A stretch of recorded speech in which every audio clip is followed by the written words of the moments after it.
Chapter 14. The Sixth Sense, the Door to the Temple of Wisdom. The 13th Step toward Riches. The 13th principle is known as the Sixth Sense, through which infinite intelligence may and will communicate voluntarily without any effort from or demands by the individual. This principle is the apex of the philosophy. It can be assimilated, understood, and applied only by first mastering the other 12 principles. The sixth sense is that portion of the subconscious mind which has been referred to as the creative imagination. It has also been referred to as the receiving set through which ideas, plans, and thoughts flash into the mind. The flashes are sometimes called hunches or inspirations. The sixth sense defies description. It cannot be described to a person who has not mastered the other principles of this philosophy, because such a person has no knowledge and no experience with which the sixth sense may be compared. Understanding of the sixth sense comes only by meditation through mind development from within. The sixth sense probably is the medium of contact between the finite mind of man and infinite intelligence, and for this reason it is a mixture of both the mental and the spiritual. It is believed to be the point at which the mind of man contacts the universal mind. After you have mastered the principles described in this book, you will be prepared to accept as truth a statement which may, otherwise, be incredible to you, namely, through the aid of the sixth sense, you will be warned of impending dangers in time to avoid them, and notified of opportunities in time to embrace them. There comes to your aid, and to do your bidding, with the development of the sixth sense, a guardian angel, who will open to you at all times the door to the temple of wisdom. Whether or not this is a statement of truth, you will never know except by following the instructions described in the pages of this book, or some similar method of procedure. The author is not a believer in, nor an advocate of miracles, for the reason that he has enough knowledge of nature to understand that nature never deviates from her established laws. Some of her laws are so incomprehensible that they produce what appear to be miracles. The sixth sense comes as near to being a miracle as anything I have ever experienced, and it appears so only because I do not understand the method by which this principle is operated. This much the author does know, that there is a power, or a first cause, or an intelligence which permeates every atom of matter and embraces every unit of energy perceptible to man, that this infinite intelligence converts acorns into oak trees, causes water to flow downhill in response to the law of gravity, follows night with day and winter with summer, each maintaining its proper place in relationship to the other. This intelligence may, through the principles of this philosophy, be induced to aid in transmuting desires into concrete or material form. The author has this knowledge because he has experimented with it and has experienced it. Step by step, through the preceding chapters, you have been led to this, the last principle. If you have mastered each of the preceding principles, you are now prepared to accept, without being skeptical, the stupendous claims made here. If you have not mastered the other principles, you must do so before you may determine definitely whether or not the claims made in this chapter are fact or fiction. While I was passing through the age of hero worship, I found myself trying to imitate those whom I most admired. Moreover, I discovered that the element of faith with which I endeavored to imitate my idols gave me great capacity to do so quite successfully. I have never entirely divested myself of this habit of hero worship, although I have passed the age commonly given over to such. My experiences taught me that the next best thing to being truly great is to emulate the great by feeling and action as nearly as possible. Long before I had ever written a line for publication or endeavored to deliver a speech in public, I followed the habit of reshaping my own character by trying to imitate the 9 men whose lives and life works had been most impressive to me. These 9 men were Emerson, Paine, Edison, Darwin, Lincoln, Burbank, Napoleon, Ford, and Carnegie. Every night over a long period of years I held an imaginary council meeting with this group whom I called my invisible counselors. The procedure was this. Just before going to sleep at night, I would shut my eyes and see in my imagination this group of men seated with me around my council table. Here I had not only an opportunity to sit among those whom I considered to be great, but I actually dominated the group by serving as the chairman. I had a very definite purpose in indulging my imagination through these nightly meetings. My purpose was to rebuild my own character so it would represent a composite of the characters of my imaginary counselors. Realizing, as I did early in life, that I had to overcome the handicap of birth in an environment of ignorance and superstition, I deliberately assigned myself the task of voluntary rebirth through the method here described. Building character through autosuggestion. Being an earnest student of psychology, I knew, of course, that all men have become what they are because of their dominating thoughts and desires. I knew that every deeply seated desire has the effect of causing one to seek outward expression through which that desire may be transmuted into reality. I knew that self-suggestion is a powerful factor in building character, that it is, in fact, the sole principle through which character is built. With this knowledge of the principles of mind operation, I was fairly well armed with the equipment needed in rebuilding my character. In these imaginary council meetings, I called on my cabinet members for the knowledge I wished each to contribute, addressing myself to each member in audible words as follows. Mr. Emerson, I desire to acquire from you the marvelous understanding of nature which distinguished your life. I ask that you make an impress upon my subconscious mind of whatever qualities you possessed which enabled you to understand and adapt yourself to the laws of nature. I ask that you assist me in reaching and drawing upon whatever sources of knowledge are available to this end. Mr. Burbank, I request that you pass on to me the knowledge which enabled you to so harmonize the laws of nature that you caused the cactus to shed its thorns and become an edible food. Give me access to the knowledge which enabled you to make 2 blades of grass grow where but 1 grew before, and helped you to blend the coloring of the flowers with more splendor and harmony, for you alone have successfully gilded the lily. Napoleon, I desire to acquire from you by emulation the marvelous ability you possess to inspire men and to arouse them to greater and more determined spirit of action. Also to acquire the spirit of enduring faith, which enabled you to turn defeat into victory and to surmount staggering obstacles. Emperor of fate, king of chance, man of destiny, I salute you. Mr. Payne, I desire to acquire from you the freedom of thought and the courage and clarity with which to express convictions which so distinguished you. Mr. Darwin, I wish to acquire from you the marvelous patience and ability to study cause and effect, without bias or prejudice, so exemplified by you in the field of natural science. Mr. Lincoln, I desire to build in my own character the keen sense of justice, the untiring spirit of patience, the sense of humor, the human understanding, and the tolerance which were your distinguishing characteristics. Mr. Carnegie, I am already indebted to you for my choice of life work, which has brought me great happiness and peace of mind. I wish to acquire a thorough understanding of the principles of organized effort, which you used so effectively in the building of a great industrial enterprise. Mr. Ford, you have been among the most helpful of the men who have supplied much of the material essential to my work.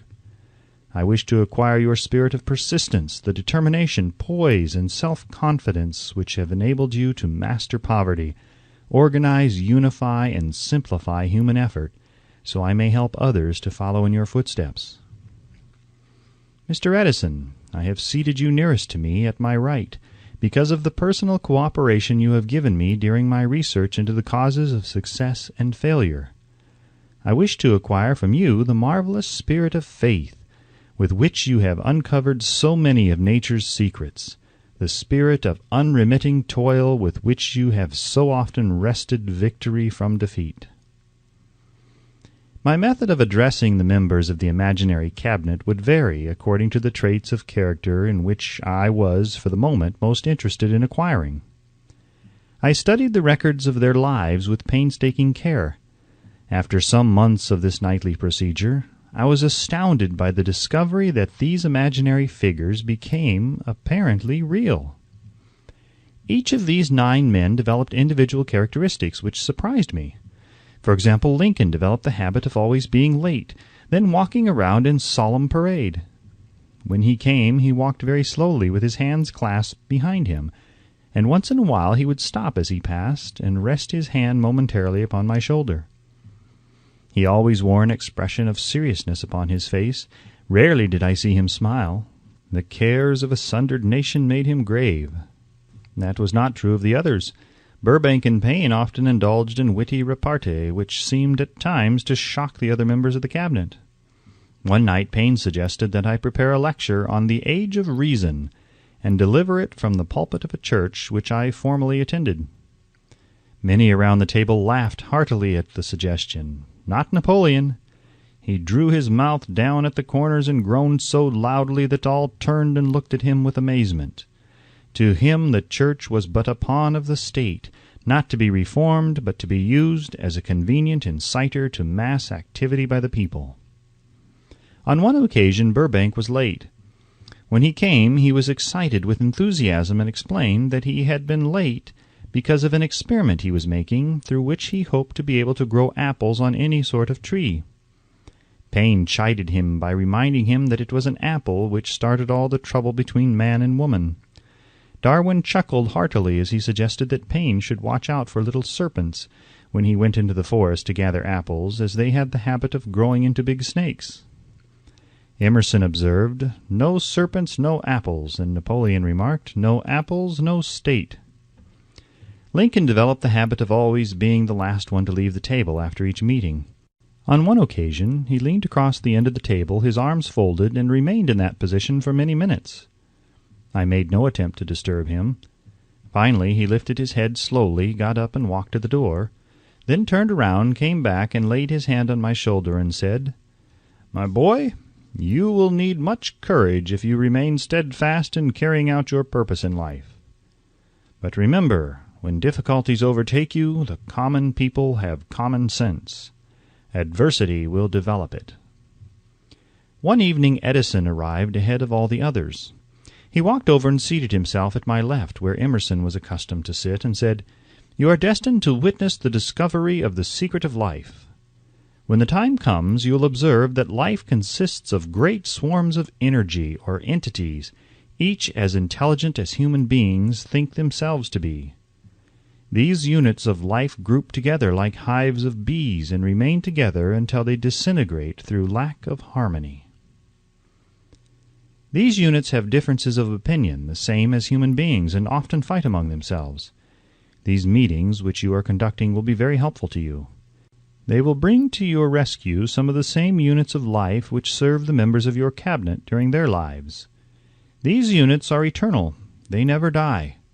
Your own thoughts and desires serve as the magnet which attracts units of life from the great ocean of life out there. Only the friendly units are attracted, the ones which harmonize with the nature of your desires. The other members of the cabinet began to enter the room. Edison got up and slowly walked around to his own seat. Edison was still living when this happened. It impressed me so greatly that I went to see him and told him about the experience. He smiled broadly and said, "Your dream was more a reality than you may imagine it to have been."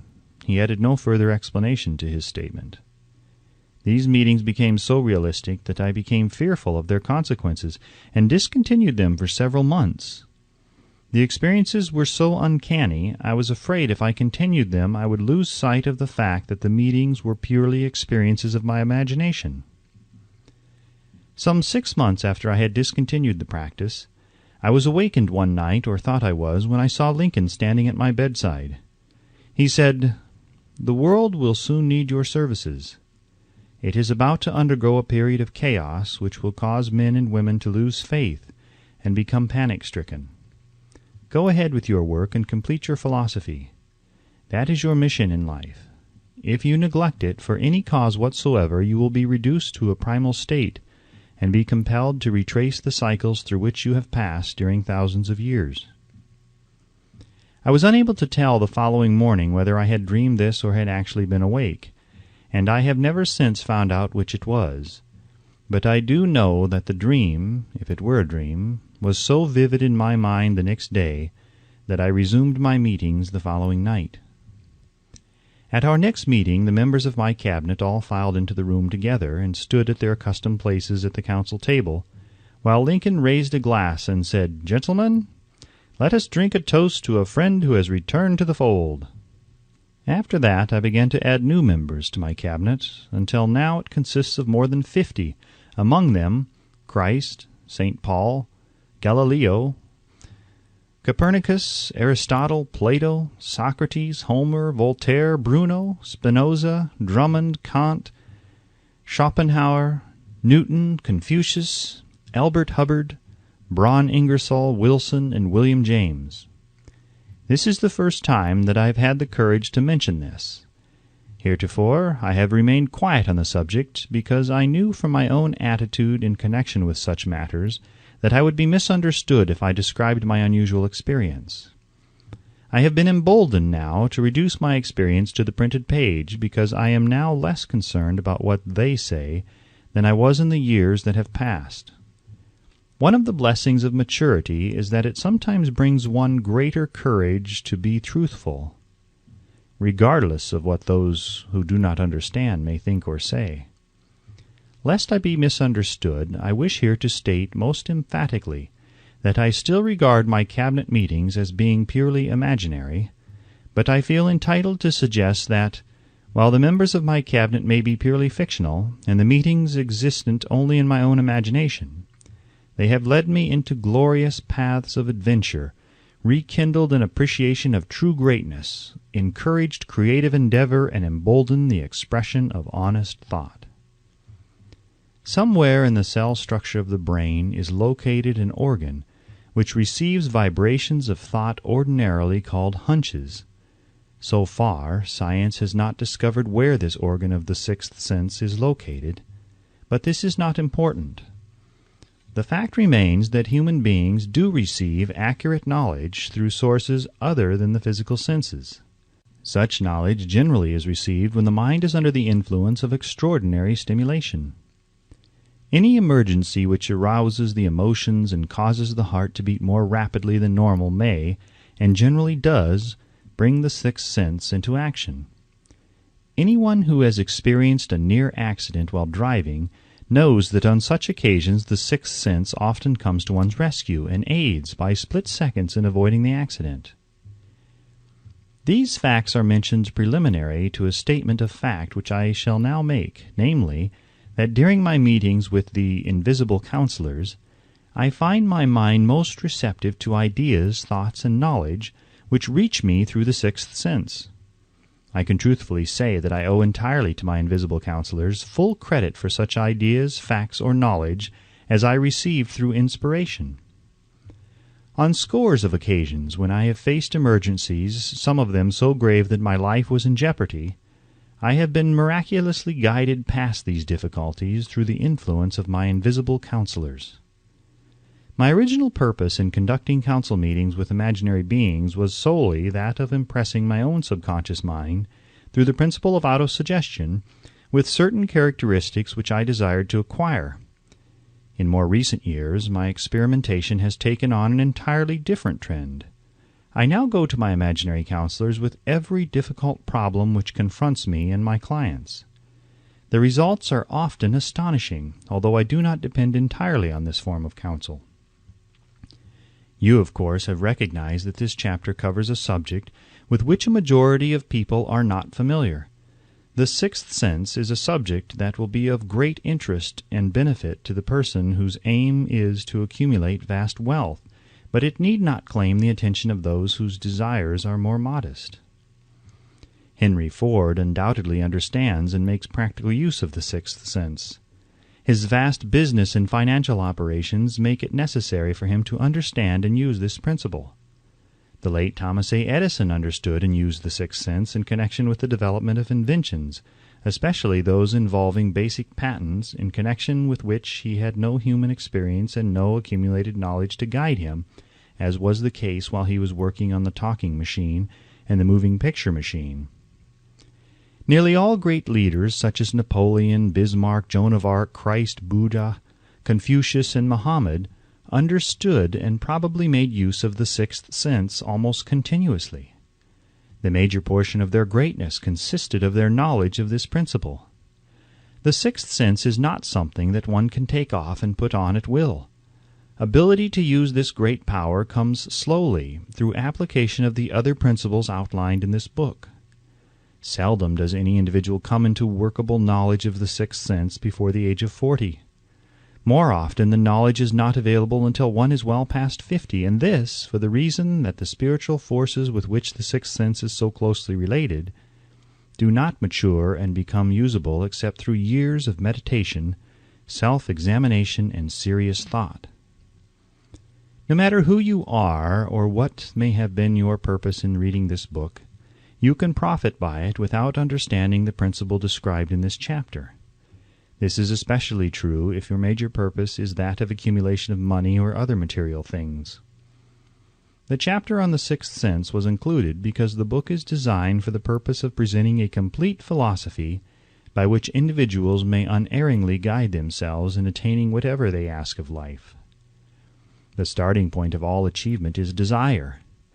The finishing point is that brand of knowledge which leads to understanding of self, understanding of others, understanding of the laws of nature, recognition, and understanding of happiness.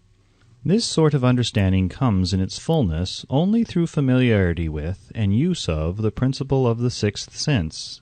Hence that principle had to be included as part of this philosophy, for the benefit of those who demand more than money. Having read the chapter, you must have observed that while reading it, you were lifted to a high level of mental stimulation. Splendid! Come back to this again a month from now, read it once more, and observe that your mind will soar to a still higher level of stimulation. Repeat this experience from time to time, giving no concern as to how much or how little you learn at the time, and eventually you will find yourself in possession of a power that will enable you to throw off discouragement, master fear, overcome procrastination, and draw freely upon your imagination. Then you will have felt the touch of that unknown something which has been the moving spirit of every truly great thinker, leader, artist, musician, writer, statesman. Then you will be in position to transmute your desires into their physical or financial counterpart as easily as you may lie down and quit at the first sign of opposition.